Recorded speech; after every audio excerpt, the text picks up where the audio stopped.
தமிழ் திரையுலகின் முன்னணி நடிகரான விஜய் தனது இறுதி திரைப்படமாக ஜனநாயகன் திரைப்படத்தை அறிவித்த நிலையில் அத்திரைப்படத்தின் இசை வெளியீட்டு விழா மலேசியாவின் குவாலாலும்பூரில் இருக்கும் புக்கிட் ஜலீல் ஸ்டேடியத்தில் பிரம்மாண்டமாக நடைபெற்றது. மாஸ்டர் படத்தின் இசை வெளியீட்டு விழாவிற்கு கோட் சூட் அணிந்து வந்து இம்முறை நம்ம நண்பர் அஜித் மாதிரி ட்ரை பண்ணலாம்னு என கூறியது வைரலானது. அதே போல ஜனநாயகன் இசை வெளியீட்டு விழாவிற்கு கோட் சூட் அணிந்து வந்தார். ரசிகர்கள் கூட்டத்தால் அரங்கம் நிறைந்து காணப்பட்ட போது விஜய் கைகளை அசைத்தபடி ரேம்ப் வாக் கொடுத்தார். அப்போது ரசிகர்கள் எழுப்பிய சப்தம் அரங்கையே அதிர வைத்தது. மேலும் விஜய் ரசிகர்கள் திடீரென டிவி கே என கோஷமிட்டதும் விஜய் உடனே இங்கே அது வேண்டாம் என்பது போல கைகளால் சைகை காட்டினார். ஒரு ரசிகர் 2026 நம்மளுடையது என்று கூறி விஜய்க்கு பூங்கொத்து கொடுத்தார். ஜனநாயகன் திரைப்படத்தின் இசையமைப்பாளர் அனிருத் விஜயின் முந்தைய பட பாடல்களான யார் பெற்ற மகனோ, குட்டி ஸ்டோரி, வாத்தி கம்மிங், நான் ரெடிதான் வரவா போன்ற பாடல்களையும் ஜனநாயகன் திரைப்படத்தின் பாடல்களையும் பாடினார். விஜயின் தாயும் பாடகியுமான ஷோபா சிவகாசி படத்தில் வரும் கோடம்பாக்கம் ஏரியா பாடலை மேடையில் பாடினார். விஜயின் தந்தையும் திரைப்பட இயக்குனருமான S.A. சந்திரசேகர் என்னால் அவ்வளவு தூரம் நடந்து வர முடியாதுப்பா என்றதும் உற்சாகமாக ஓடி வந்த விஜய் தனது தந்தையும் திரையுலக குருநாதருமான S.A. சந்திரசேகரை கட்டி அணைத்து வாழ்த்து பெற்றார். மேடையில் பேசிய விஜயின் தந்தை, ஒரு தந்தையாக இதைவிட பெரிய பெருமை எனக்கு என்ன இருக்க முடியும்? 1992ஆம் ஆண்டு டிசம்பர் 4ஆம் தேதி நாளைய தீர்ப்பு வெளியானது.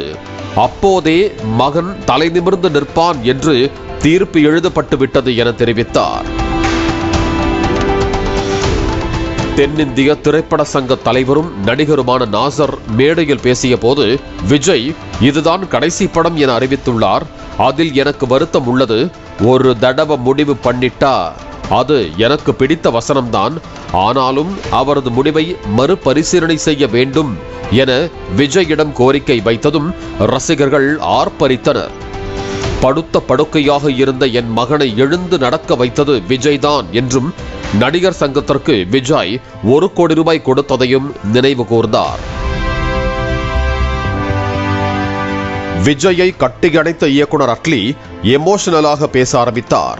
அப்போது பேசிய அவர், என்னோட அண்ணா, என்னோட தளபதி. நான் நண்பன் படத்தில் உதவி இயக்குனராக பணியாற்றிய போது படப்பிடிப்பின் இறுதி நாளில் விஜய் அண்ணா எனக்கு போன் செய்து, நீங்க கஷ்டப்பட்டு ரொம்ப நல்லா வேலை செய்றீங்க, உங்ககிட்ட ஒரு கதை இருந்தா சொல்லுங்கன்னு சொன்னாரு. 50 படங்கள் என்ற மைல்கல்லை எட்டிய எந்த பெரிய நட்சத்திரமும் இது மாதிரி செய்ய மாட்டார்கள் என தெரிவித்தார். விஜய் உடனான நட்பை பற்றி பேசிய இயக்குனர் நெல்சன் திலீப் குமார், ஜெகதீஷ் என்னை இந்த விழாவிற்கு அழைத்த போது அவர்களே டிக்கெட் ஏற்பாடு செய்வார்களா அல்லது நானே செய்ய வேண்டுமா என்பதுதான் மனதில் ஓடியது. பீஸ்ட் படம் கலவையான விமர்சனத்தை பெற்றது.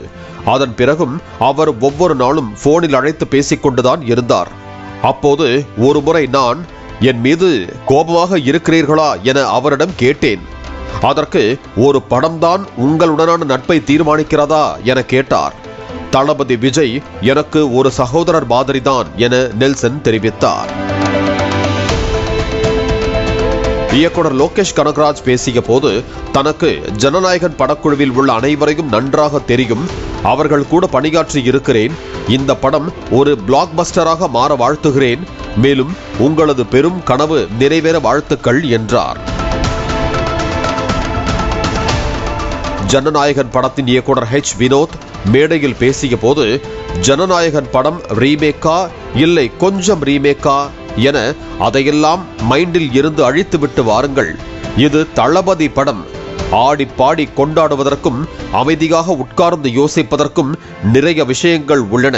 படத்தின் கடைசி 20 நிமிடங்கள் விஜய் சாருக்கு ஃபேர்வெல் வீடியோ உள்ளதாகவும் தளபதிக்கு என் டே இல்லை, இனிதான் தொடக்கம் என்றார்.